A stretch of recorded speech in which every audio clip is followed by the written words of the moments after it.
Hello everyone. So today's topic is Faraday's law of electrolysis.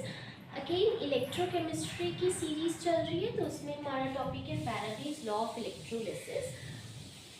ठीक है जी. तो फर्स्ट ऑफ ऑल इलेक्ट्रोलिसिस क्या होती है? जब इलेक्ट्रोलिसिस प्रोसेस क्या होती है कि आप एक बीकर में कोई भी सोल्यूशन ले रहे हो, इलेक्ट्रोलाइट सोल्यूशन ले रहे हो, यानी कि उसमें कुछ आयंस एंड अनायंस है. तो अगर आपके सपोज मैंने कॉपर सल्फेट सोल्यूशन या कोई भी सोल्यूशन ले रही हूँ, उसमें दो इलेक्ट्रोड्स डिप कर रहे हो, one is your anode and one will behave as a cathode. तो दो इलेक्ट्रोड्स हैं, आपने उसको एक बैटरी यानी कि एक्सटर्नल सोर्स ऑफ पावर से कनेक्ट किया हुआ है. तो ये जो बैटरी से आपने कनेक्ट किया है, इसमें जब आप इलेक्ट्रिसिटी यानी कि जब आपने की ऑन की और इसमें से इलेक्ट्रिसिटी पास हुई, इस सोल्यूशन में से इलेक्ट्रिसिटी पास होने के बाद ये सोल्यूशन आयंस में ब्रेक हो जाएगा. Suppose this is copper sulphate. तो जब हमने इसमें से इलेक्ट्रिसिटी पास करेंगे तो ये copper 2 positive and SO4 2 negative में ब्रेक हो जाएगा. ऐसे आयंस में ब्रेक होएगा और जो कॉपर 2 पॉजिटिव आयंस हैं वो फाइनली इस कैथोड पे जाके डिपॉजिट होने स्टार्ट हो जाएंगे.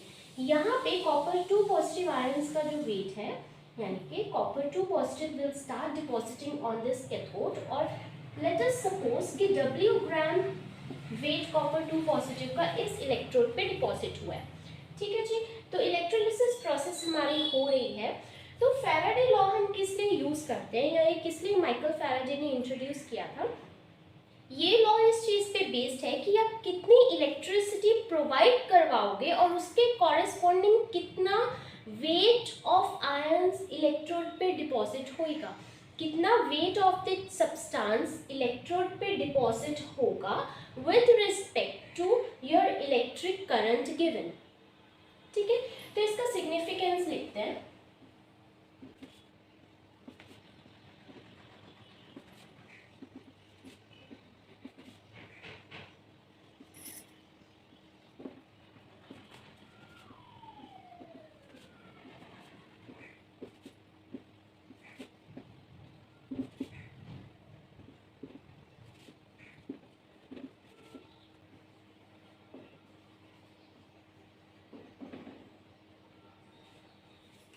ठीक है जी.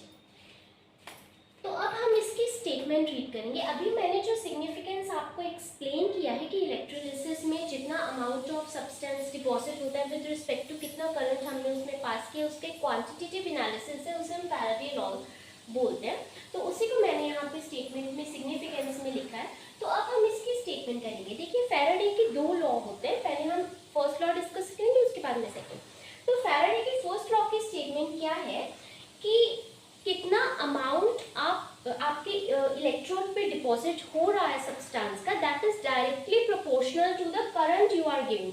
आप जितना amount of electric current provide करोगे उतना ही ज़्यादा आयंस डिसोसिएट होंगे और उतना ही ज़्यादा सब्सटेंस यहाँ पे डिपॉजिट होएगा. Is it clear? चलिए स्टेटमेंट लिखते हैं.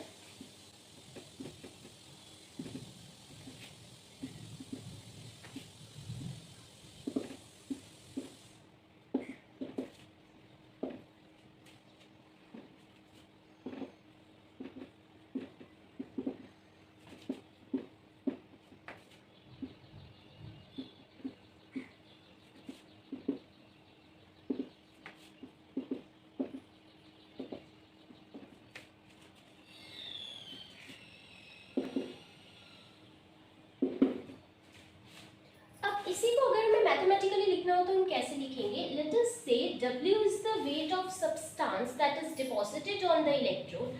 So that is directly proportional to the current given by us, where current is denoted by capital Q and weight of the substance is denoted by capital W. इस directly proportional के sign को हटा के मैं एक constant यहाँ पे use कर रही हूँ Z, where Z is equal to electrochemical equivalent.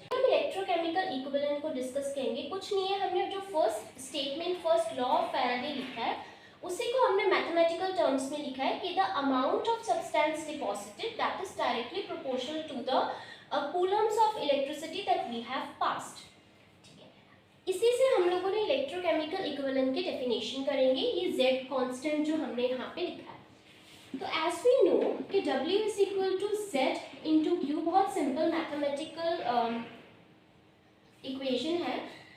तो this is your coulombs of electricity passed. हमें पता है कि current is equal to charge per unit time, right. Charge कितना फ्लो कर रहा है that is equal to current, where I is the current, E is the time and Q is the charge. So current is charge per unit time. तो charge को मैं लिख सकती हूँ करंट इंटू टाइम, यस। अभी हमने वही लिखना है, तो Z into current into time. Is it clear? ठीक है, तो अगर हमें Z को डिफाइन करना है तो हमें ये दोनों टर्म्स को 1 सपोज करना होगा, 1 यूनिट सपोज करना होगा।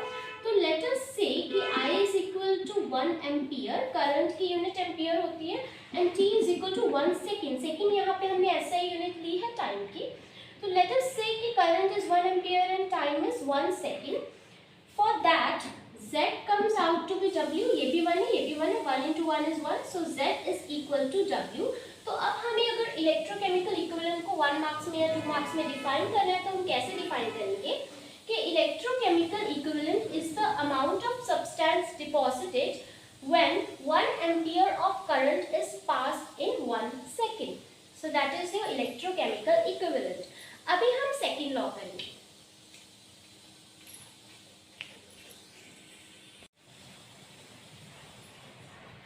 So here is the second law of Faraday. तो सेकेंड लॉ ऑफ फैराडे क्या बोल रहा है कि सपोज दो इलेक्ट्रोलाइटिक सॉल्यूशंस हैं, दो डिफरेंट इलेक्ट्रोलाइट्स हैं, एक आपने सपोज कॉपर सल्फेट ले लिया, एक आपने जिंक सल्फेट, या एक जिंक सल्फेट एक सिल्वर नाइट्रेट। तो दो अलग अलग इलेक्ट्रोलाइटिक सॉल्यूशंस हैं, आप उसमें सेम करंट पास कर रहे हो। तो अच्छा, अब same current, same amount of current pass कर रहे हो तो सेम ही अमाउंट डिपॉजिट होगा। सपोज आपके पास एक बीकर में कॉपर सल्फेट सोल्यूशन है, एक में silver sulphate silver nitrate solution है, लेट अस से, या फिर सिंपल ले लो जिंक सल्फेट सोल्यूशन है। तो यहाँ पे जितना कॉपर, इस इलेक्ट्रोड पे आप सेम करंट सप्लाई कर रहे हो, तो इस इलेक्ट्रोड पे जितना कॉपर डिपॉजिट होगा उतना ही वेट कॉरेस्पॉन्डिंग उस इलेक्ट्रोड पे जिंक, ये एक सोल्यूशन है, this one is your solution. ठीक है, ये मैंने बीच में इलेक्ट्रोड्स रखे हुए हैं, आपने दोनों को सेम ही करंट पास किया है, दोनों में से सेम ही इलेक्ट्रिसिटी आप दे रहे हो। तो यहाँ पे जितना कॉपर डिपॉजिट होगा इलेक्ट्रोड पे, जितना वेट ऑफ कॉपर इलेक्ट्रोड पे डिपॉजिट होगा, क्या वो इक्वल होगा जितना यहाँ पे जिंक का वेट डिपॉजिट हुआ है? नहीं, वो इक्वल नहीं होता। That depends upon the equivalent weight of these metals.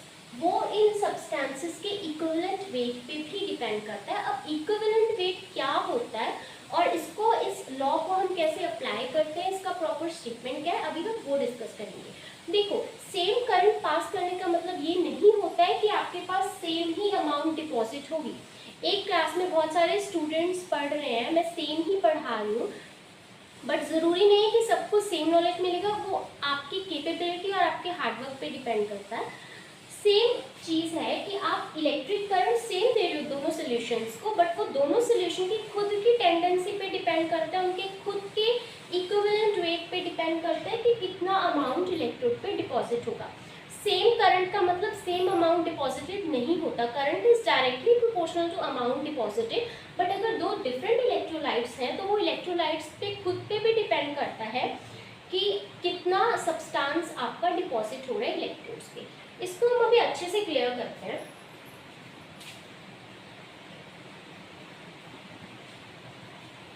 देखिए, तो सेकेंड लॉ का स्टेटमेंट क्या है, स्टेटमेंट से आपको सब कुछ क्लियर हो जाएगा, और इक्विवेलेंट वेट भी मैं अभी एक्सप्लेन कर रही हूँ। सो व्हेन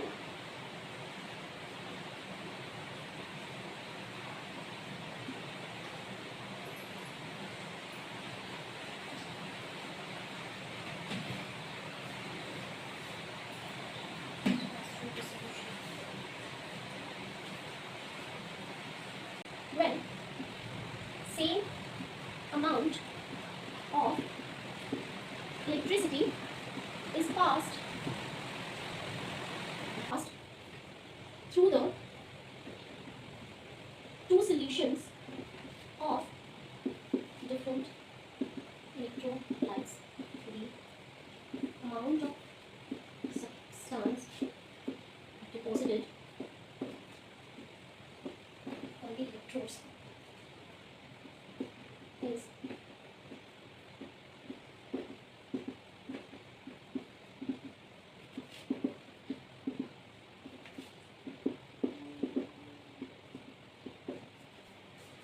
है जी।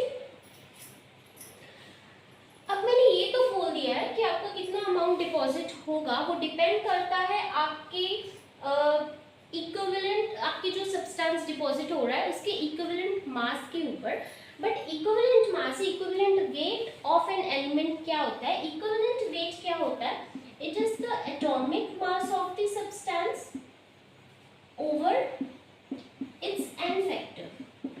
Now what is n factor? अच्छा, ये equivalent weight का फॉर्मूला है atomic mass of the element over n factor। अब n factor क्या होता है? n factor फाइंड आउट करने के लिए भी, अच्छा मैं एग्जांपल दे रही हूँ किसी का equivalent weight कैसे फाइंड आउट करते हैं। सपोज हमें कॉपर 2 पॉजिटिव आयंस का equivalent weight चाहिए, क्योंकि हमें ये पता करना है कि कितना कॉपर 2 पॉजिटिव आयन या कितने कॉपर 2 पॉजिटिव आयंस जो सब्सटेंस है वो इलेक्ट्रोड पे डिपॉजिट हुआ है, वो पता करने के लिए हमें उसका इक्विवेलेंट वेट फाइंड आउट करना है।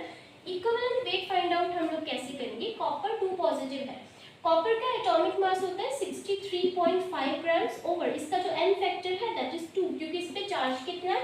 2। ठीक है, सो n फैक्टर फाइंड आउट करने के लिए हम कैसे करते हैं? सपोज हमारे पास कोई एसिड है तो उसका n फैक्टर क्या होगा? वैसे n फैक्टर इलेक्ट्रोकेमिस्ट्री में एज सच इतना एक्सप्लेन नहीं किया हुआ है, आपको सिंपली n फैक्टर बोला हुआ है number of electrons transferred. But यहाँ पे मैं n फैक्टर अच्छे से एक्सप्लेन कर रही हूँ ताकि इन फ्यूचर जब आपको n फैक्टर निकालना हो तो आप निकाल पाओ, क्योंकि क्वेश्चंस कई बार थोड़े कॉम्प्लिकेटेड आ जाते हैं, तो you should know the basics. जैसे हम किसी एसिड का n फैक्टर निकालते हैं तो एसिड के केस में n factor is equal to number of H positive ions release. वो एसिड जिसकी आप बात कर रहे हो वो एसिड कितने H पॉजिटिव आयंस रिलीज कर सकता है? एसिड है तो H पॉजिटिव आयंस ही रिलीज करेगा, तो कितने रिलीज करेगा? That is known as its n factor. For example जैसे आप H2SO4 की बात कर रहे हो, जब आप इसकी इलेक्ट्रोलिसिस करोगे तो 2H positive and SO4 2 negative ऐसे डिसोसिएशन होएगी। ठीक है, स्ट्रॉन्ग एसिड जल्दी से H पॉजिटिव आयंस को रिलीज कर देगा। कितने H पॉजिटिव आयंस रिलीज हुए? 2, तो इसका n फैक्टर कितना हुआ? 2। अब आप बेस की बात कर रहे हो तो number of hydroxyl ions released. For example अगर आप NaOH की बात कर रहे हो, इसकी डिसोसिएशन कर रहे हो तो Na positive plus OH negative. कितना हाइड्रोक्सिल आयंस यहाँ पे आए? कितने रिलीज हुए? 1, corresponding to 1 mole of NaOH। वैसे तो NaOH के बहुत सारे मोल्स होंगे सोल्यूशन में, बट अगर आप 1 मोल की बात करें तो उसके corresponding 1 OH hydroxyl ion release हुआ ना, तो NaOH का जो n फैक्टर आया दैट इज 1। ठीक है, अब आप किसी एटम की बात कर रहे हो तो एटम के केस में जो एटम की वैलेंसी होती है वही उसका n फैक्टर होता है। फॉर एग्जांपल अगर आप सोडियम की बात कर रहे हो, सोडियम की वैलेंसी होती है 1, तो उसका n फैक्टर भी कितना आएगा? 1। अगर आप मैग्नीशियम अगर आप मैग्नीशियम की बात कर रहे हो उसकी वैलेंसी होती है 2, उसका n फैक्टर भी कितना आएगा? 2। क्लोरीन की बात कर रहे हो उसका n फैक्टर आएगा 1। कार्बन की बात कर रहे हो उसका n फैक्टर 4। अब आयंस की बात करते हैं, जैसे Na पॉजिटिव है। बार बार सिमिलर सी एग्जांपल्स दे रही हूँ क्योंकि ये जस्ट आपको कॉन्सेप्ट समझना है, इसको बहुत ज़्यादा डिटेल में हमें नहीं जाना है क्योंकि हमारे फैराडे लॉ से बहुत ज़्यादा कनेक्टेड नहीं है, ये सिर्फ एक फॉर्मूले में ही यूज होता है। तो जैसे सपोज हमारे पास सोडियम पॉजिटिव आयंस है तो इसका n फैक्टर कितना होगा? जितना इसका चार्ज है, यानी कि 1। सपोज हम SO4 2 नेगेटिव की बात कर रहे हैं, n फैक्टर कितना होगा? ठीक है, उसके बाद में ऑक्सीडाइजिंग या रिड्यूसिंग एजेंट्स का n फैक्टर हम लोग कैसे निकालते हैं? सपोज कॉपर है, कॉपर 2 पॉजिटिव किसी रिएक्शन में कॉपर में कन्वर्ट हो रहा है, यानी कि इसकी क्या हो रही है? रिडक्शन, यानी कि ये क्या है? ये ऑक्सीडाइजिंग एजेंट है। तो ऑक्सीडाइजिंग एजेंट है तो इसका जो जितने इलेक्ट्रॉन्स ट्रांसफर हुए हैं, जितने इलेक्ट्रॉन्स इसने गेन किए हैं that is equal to its n factor. So electrons gained or lost is also known as the n factor. तो इस केस में n factor कितना आ जाएगा? 2। सिमिलरली यहाँ पे कॉपर 2 पॉजिटिव है, आप इसको आयन, ऑब्वियसली ये आयन है तो इसका n फैक्टर कितना होएगा? 2, क्योंकि आयंस के केस में n फैक्टर होता है चार्ज के इक्वल। तो कॉपर 2 पॉजिटिव का जो इक्विवेलेंट वेट आएगा कितना आएगा? फॉर्मूले में पुट करो, its atomic mass that is 63.5 gram over it's n factor 2। Suppose एक डिस्प्रपोर्शन रिएक्शन है, आप उसमें n फैक्टर कैसे फाइंड आउट करोगे? ये थोड़ा सा ट्रिकी है, डिस्प्रोपोर्शन रिएक्शन में अज्यूम करके चल रही हूँ। डिस्प्रोपोर्शन रिएक्शन क्या होता है? वो वाली रिएक्शन जिसमें सेम ही स्पीशीज का ऑक्सीडेशन भी हो रहा हो और उसका रिडक्शन भी हो रहा हो। तो इसमें अगर आप आयोडीन को देखोगे तो इस केस में आयोडीन का ऑक्सीडेशन हो रहा है, और अगर आप I2 से I नेगेटिव में जा रहे हो, यहाँ पे क्या हो रहा है? रिडक्शन। तो एक ही सिंगल रिएक्शन में ऑक्सीडेशन भी हो रही है, रिडक्शन भी हो रही है, सो this is your disproportion reaction. ठीक है जी। तो इस केस में हम एन फैक्टर कैसे फाइंड आउट करेंगे? आप इस डिस्प्रोपोर्शन रिएक्शन को ना ब्रेक करके लिख लो। ऑक्सीडेशन वाला पार्ट अलग लिख लो, रिडक्शन वाला अलग लिख लो। जैसे मैं इस रिएक्शन की बात कर रही हूँ, तो इसमें अगर आप ऑक्सीडेशन वाला हाफ पार्ट लिखोगे तो ऑक्सीडेशन कहाँ पे हो रही है? यहाँ पे। क्योंकि इसमें आप जब आयोडीन को ऑक्सीडेशन देखो, I2 सिंपल स्टेट में जो इसका ऑक्सीडेशन स्टेट रहेगा दैट विल बी 0, ऊपर कोई चार्ज नहीं है, 0 है। ठीक है, इसमें आप आयोडीन की ऑक्सीडेशन स्टेट निकालोगे, कितनी आएगी? ऑक्सीडेशन स्टेट सबको निकालनी आती है, 11th में किया था। 3 × -2, टोटल चार्ज इज 1, -6 -1, -1 + 6 is +5। ठीक है, तो it is getting converted to IO3 negative by releasing 5 electrons। ठीक है जी। अब आप रिडक्शन की बात करो। अच्छा, इसको आप पहले बैलेंस करोगे, दैट मीन्स आयोडीन भी बैलेंस करोगे। यहाँ पे आयोडीन के 2 एटम्स हैं, यहाँ पे भी आप 2 लिखोगे, बैलेंस्ड है। और अगर आप इस पूरी इक्वेशन को 2 से मल्टीप्लाई कर रहे हो तो नंबर ऑफ इलेक्ट्रॉन्स को भी 2 से मल्टीप्लाई करोगे। ठीक है जी, इस पूरी साइड को आपने 2 से मल्टीप्लाई किया ना। अच्छा,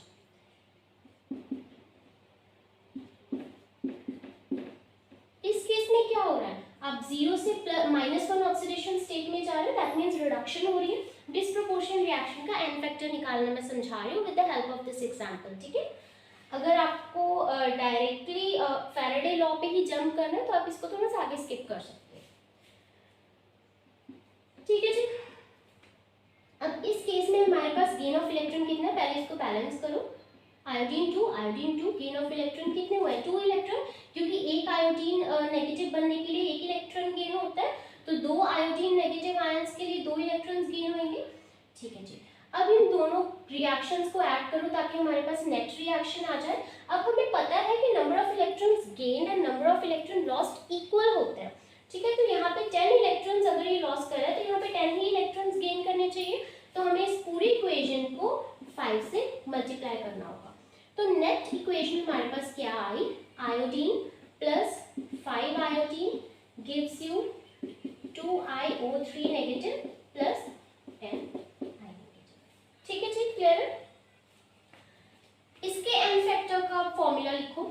N factor for a disproportion reaction is equal to number of atoms of species जिसकी डिस्प्रोपोर्शन हो रही है, उसकी कितने नंबर ऑफ एटम्स इन्वॉल्व है रिएक्शन में, sorry number of electrons, number of electrons कितने इन्वॉल्व है over number of atoms of the species getting disproportionate.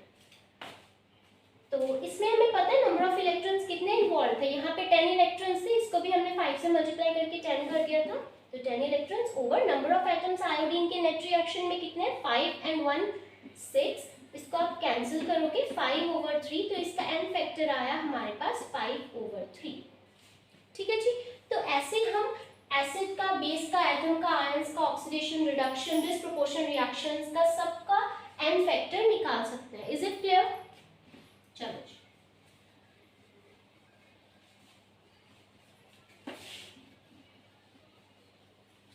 N factor पे अलग अलग वीडियोस भी बन सकती हैं क्योंकि इसमें बहुत सारे मल्टीपल एग्जांपल्स, मल्टीपल चीज़ें आ जाती हैं, बट अभी हमें जितना रिक्वायर्ड है हम उतना ही करेंगे, हम बहुत ज़्यादा डिटेल में वीडियो को लेंथी नहीं करेंगे। तो आपको एन फैक्टर निकालना आ गया, किसी भी टाइप के आपको एटम, आयन, कोई भी डिस्प्रोपोर्शन रिएक्शन, ऑक्सीडेशन, रिडक्शन कैसे भी आपको दी हो, आप एन फैक्टर निकाल सकते हो। अच्छा, एन फैक्टर निकल गया, एटॉमिक मास हमें पता होता है स्पीशीज का, तो हम इक्विवेलेंट वेट भी निकाल सकते हैं। अब फैराडे लॉ पे वापस आ रहे हैं। तो सेकंड फैराडे लॉ हमें क्या बोल रहा था कि इफ सेम अमाउंट ऑफ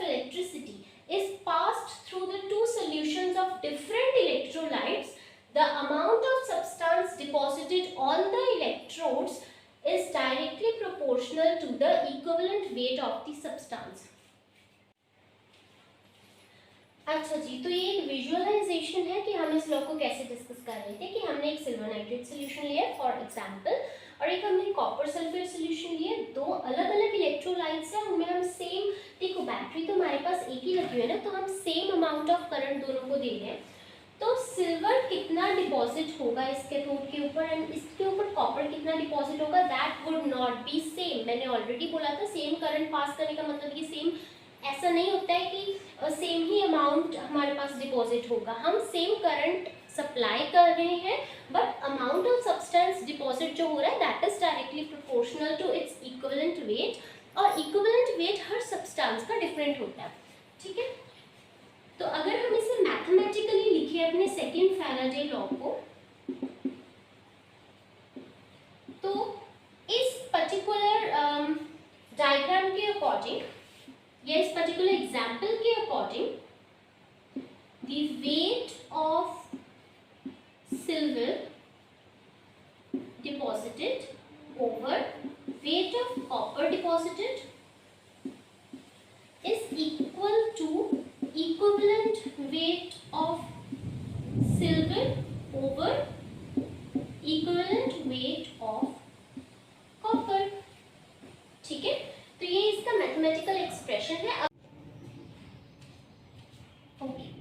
सो इसकी डेरिवेशन एंड फॉर्मूला डिस्कस करने से पहले, सेकेंड लॉ का क्वांटिटेटिव एनालिसिस करने से पहले एक बहुत इंपॉर्टेंट टर्म हम डिस्कस करेंगे which is known as Faraday.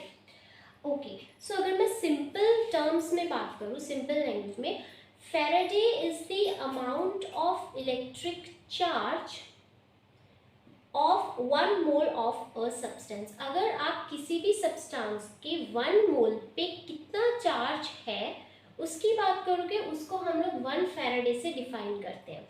Okay, mathematically इसका वैल्यू क्या आता है, हमें पता है कि 1 मोल में कितने नंबर ऑफ इलेक्ट्रॉन्स होते हैं। देखो एटम्स में जो चार्ज पार्टिकल्स होते हैं जिनमें चार्ज होता है दैट इज योर इलेक्ट्रॉन्स, ठीक है। तो 1 मोल में कितने इलेक्ट्रॉन्स होंगे उसके एवोगैड्रो नंबर के इक्वल, आपने 11th में फर्स्ट चैप्टर में किया होगा, एवोगैड्रो नंबर के इक्वल इतने नंबर ऑफ इलेक्ट्रॉन्स होते हैं, ठीक है। तो एवोगैड्रो नंबर होता है 6.022 into 10⁻23, इतने पार्टिकल्स है, इतने इलेक्ट्रॉन्स, ठीक है। That means 1 mole is equal to 6.002 into 10⁻23 electrons, और charge on 1 electron is equal to 1.6 into 10⁻⁻19 coulomb. 6 के आगे भी बहुत सारी वैल्यूज होते हैं, इनकी इतना ज़्यादा ज़रूरत नहीं पड़ती है क्योंकि हमें लास्ट में फैराडे को भी राउंड ऑफ ही करना है, तो इट इज 1.6 into 10⁻⁻19 कूलम, ठीक है। चार्ज ऑन 1 इलेक्ट्रॉन इतना है, 1 मोल में इतने इलेक्ट्रॉन्स हैं, तो 1 मोल का चार्ज कितना होएगा 6.022 into 10⁻23 multiplied by 1 into 6 into 10⁻⁻19, इतने कूलम टोटल चार्ज होएगा on 1 mole. Number of electrons on 1 mole, number of electrons in 1 मोल इतने होते हैं, चार्ज ऑन 1 इलेक्ट्रॉन इतना होता है, तो charge of 1 mole, charge of 1 मोल कितना होएगा, सिंपल मैथ्स में हमने बचपन से ऐसे ही किया, तो चार्ज ऑफ 1 मोल कितना होएगा, number of electrons into charge on 1 electron, that is equal to charge on these number of electrons, that is charge of 1 mole। तो ये जब आप सॉल्व करके निकालोगे ये वैल्यू हमारे पास आएगी 96500 के अप्रोक्सीमेटली, ये अप्रोक्स वैल्यू आपके पास आती है 96487 समथिंग, ठीक है। आप इसको राउंड ऑफ करके 96500 कूलम पर मोल, आप 1 मोल की बात कर रहे हो, so this is the charge on 1 mole, so it is 96500 coulomb per mole. इसकी यूनिट्स भी क्लियर है, इसकी वैल्यू भी क्लियर है। अब हम आगे प्रोसीड कर रहे हैं। सो 1 Faraday is the amount of charge on 1 mole of a substance. अब आप बोलोगे कि फैराडे में, अच्छा फैराडे की वैल्यू भी आप लिख लो, 1 फैराडे इज 96500 कूलम पर मोल, ठीक है जी। इसकी यूनिट और इसकी वैल्यू याद रखनी है, न्यूमेरिकल्स में काम आती है। अब इसका कंक्लूजन क्या है, यानी कि आप इसको फैराडे लॉ में कैसे अप्लाई करोगे कि 1 फैराडे इज दी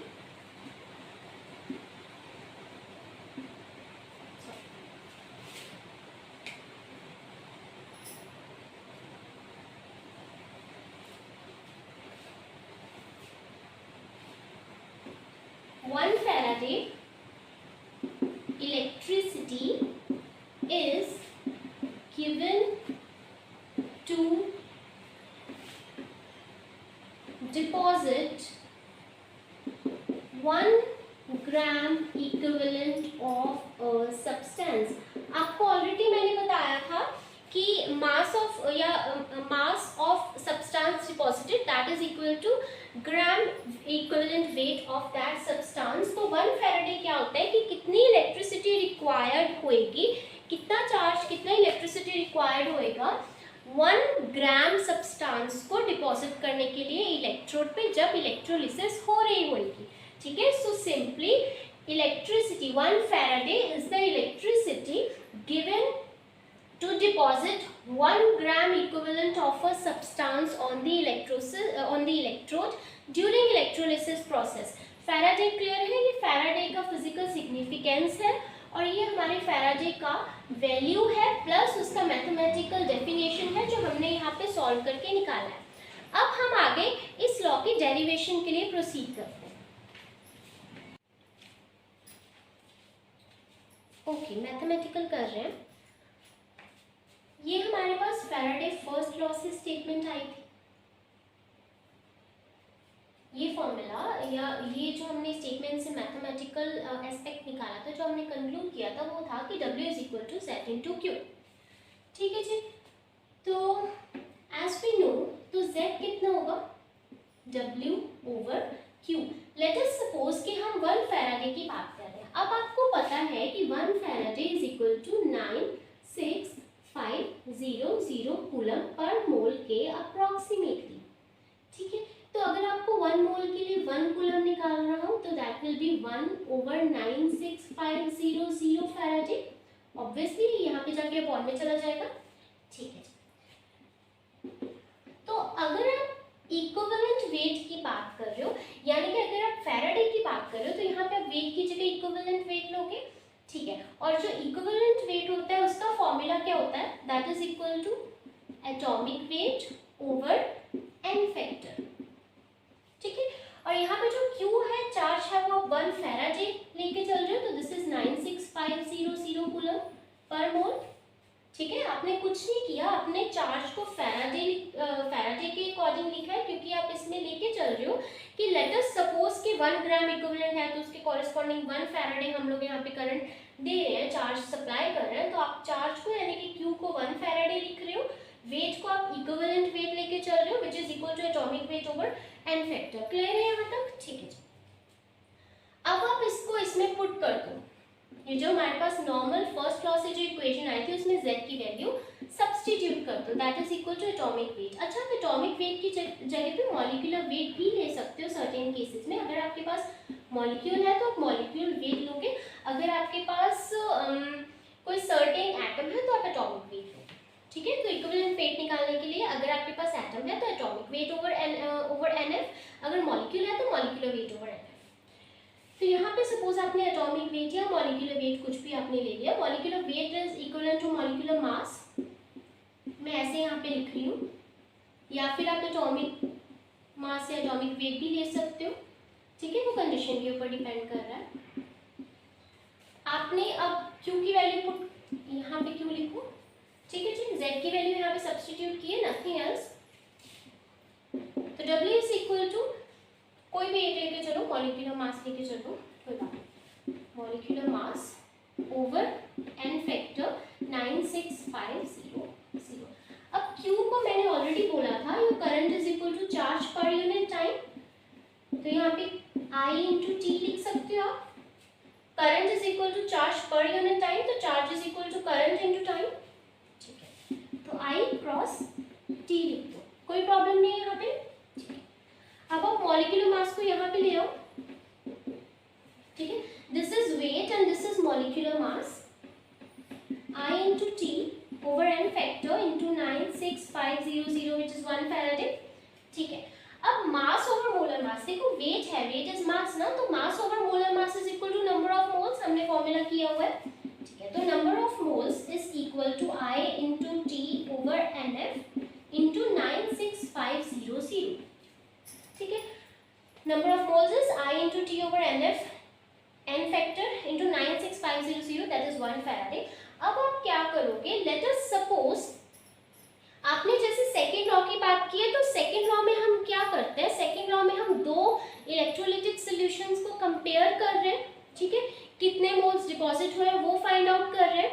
ठीक है, तो हम अगर दो सॉल्यूशंस को कंपेयर कर रहे हैं, हमने स्टेटमेंट में भी दो इलेक्ट्रोलिटिक सॉल्यूशंस की बात की है, तो आप दो सॉल्यूशंस को कंपेयर कर रहे हो, तो लेट अस सपोज यहाँ पे मैंने A लगा दिया and I am talking about solution number A, electrolyte A। Upon में लेट अस सपोज मैं B सॉल्यूशन की बात कर रही हूँ, मैंने दोनों के नंबर ऑफ मोल्स को की रेशियो यहाँ पे ली है। आप स्टेटमेंट में क्या बोल रहे हो, देखो मैंने A सॉल्यूशन यानी कि A electrolyte and B electrolyte दोनों के नंबर ऑफ मोल्स को डिवाइड किया है, दोनों की रेशियो लिए ताकि मैं दोनों के नंबर ऑफ मोल्स को कंपेयर कर सकूं। मैंने क्या किया है, तो सेम अमाउंट ऑफ करंट हमने दिया है दोनों इलेक्ट्रोलिटिक सॉल्यूशंस को, सेम टाइम के लिए दिया है, दोनों का NF अलग होगा, दोनों का N फैक्टर अलग होगा, ऑब्वियसली N फैक्टर भी अलग होगा और दोनों के नंबर ऑफ मोल्स डिपॉजिटेड भी अलग होंगे। चलो, तो हमने दोनों का रेशियो लिया है, IT कैंसिल, 96500 96500 फैराडे कांस्टेंट है वो कैंसिल हो गया, तो योर NA ओवर NB comes out to B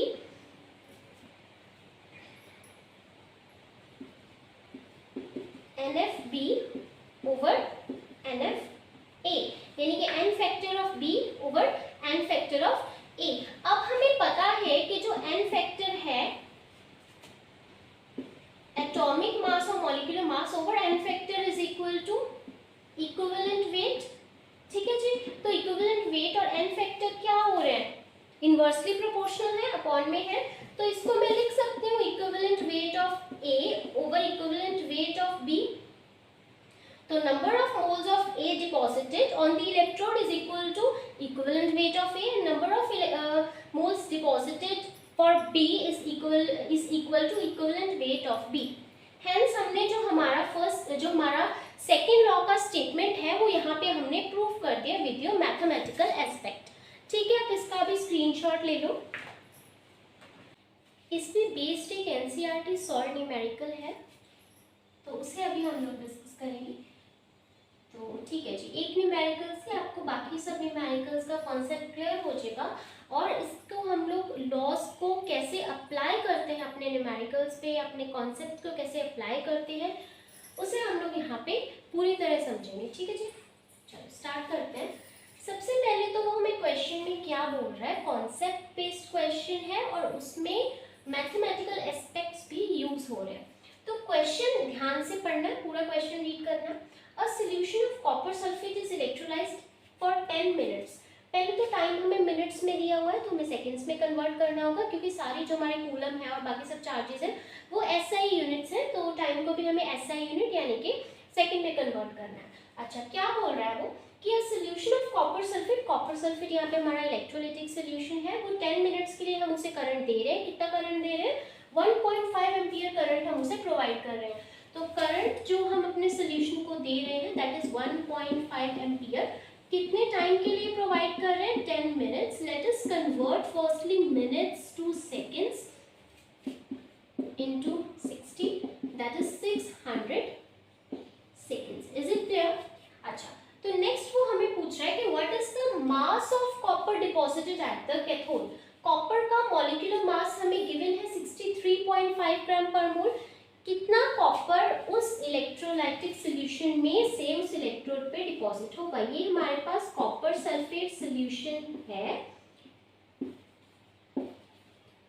इस इलेक्ट्रोलाइट पे कितना वेट ऑफ कॉपर डिपॉजिट होएगा जब हम इसे किसी बैटरी से कनेक्ट करेंगे और इसमें इलेक्ट्रिसिटी देंगे। ठीक है जी, बिल्कुल क्लियर है कॉन्सेप्ट। अब हम इसे अप्लाई करते हैं। सबसे पहले तो हम कितना टोटल करंट दे रहे हैं, इट इज 1.5 एम्पियर, कितना चार्ज हम प्रोवाइड कर रहे हैं पहले वो फाइंड आउट करेंगे, कितना चार्ज हम प्रोवाइड कर रहे हैं। Your charge Q is equal to I into T हमें पता है, तो that is 1.5 into 600 comes out to B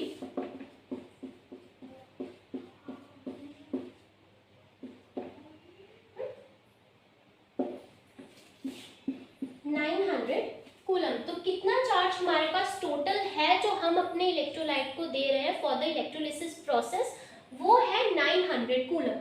इतना टोटल चार्ज हम दे रहे हैं क्योंकि इतना करंट हमने पास किया इतने टाइम के लिए, तो ऑब्वियसली इतना चार्ज हम लोग सप्लाई कर रहे हैं। क्लियर है? ठीक है, इतना चार्ज हम सप्लाई कर रहे हैं। देखो हम तो चार्ज सप्लाई कर रहे हैं, बट कॉपर को कितना चार्ज चाहिए डिपॉजिट होने के लिए, अभी हमें वो फाइंड आउट करना है। ठीक है, वो फाइंड आउट करते हैं। देखो जी, 1 Faraday is equal to 96500 coulomb. Is it clear? Copper की अगर हम रिएक्शन लिखें, इस केस में जो कॉपर डिपॉजिट हो रहा है, कॉपर 2 पॉजिटिव आयंस इलेक्ट्रोलाइट से कॉपर इलेक्ट्रोलाइट से इलेक्ट्रोड पे डिपॉजिट हो रहे हैं इन द सॉलिड फॉर्म। ठीक है जी, +2 से 0 ऑक्सीडेशन स्टेट जा रहा है, that means it is the gain of 2 electrons for 1 mole of copper। ठीक है, तो इस केस में चार्ज रिक्वायर्ड कितना होएगा, 2 into 1 फैराडे। ठीक है जी, देखो जितने इलेक्ट्रॉन्स ट्रांसफर होंगे उसे हम फैराडे से मल्टीप्लाई करेंगे, 1 फैराडे से मल्टीप्लाई करेंगे, तो हमारे पास टोटल चार्ज रिक्वायर्ड फॉर 1 मोल आ जाएगा। ठीक है, तो दिस इज द बेस कि अगर हमें charge required for the deposit of 1 mole of the substance चाहिए, तो उसे हम number of electrons into 1 faraday से फाइंड आउट करेंगे। 1 Faraday is 96500 coulomb. It comes out to be, अच्छा चलो अभी से ऐसे ही रखते हैं। ठीक है, ये चार्ज हमारे पास हमने सप्लाई किया है, इसको आप एक साइड पे रखो, कंफ्यूज नहीं होना है, ये चार्ज हमने सप्लाई किया है। अभी हम क्या कर रहे हैं, अभी हम फाइंड आउट करने की कोशिश कर रहे हैं कि हमारे कॉपर को कितना चार्ज एग्जैक्टली चाहिए। ठीक है, अच्छा जी, तो चार्ज जो इस पर्टिकुलर रिएक्शन के लिए यानी कि 1 मोल ऑफ कॉपर को डिपॉजिट करने के लिए चाहिए, that is 2 into 96500 coulomb. So charge required for the deposit of 1 mole of copper, that is equal to 2 into 96500 coulomb. ठीक है जी, now charge required for, अच्छा 1 mole of copper कितना ग्राम होता है, मॉलिक्यूलर मास 63.5, तो 63.5 ग्राम पर मोल कॉपर के लिए हमारे पास कितना चार्ज रिक्वायर्ड है, 2 into 96500 कूलम। ठीक है, हमारे पास हमने कितना चार्ज दिया, 900 कूलम।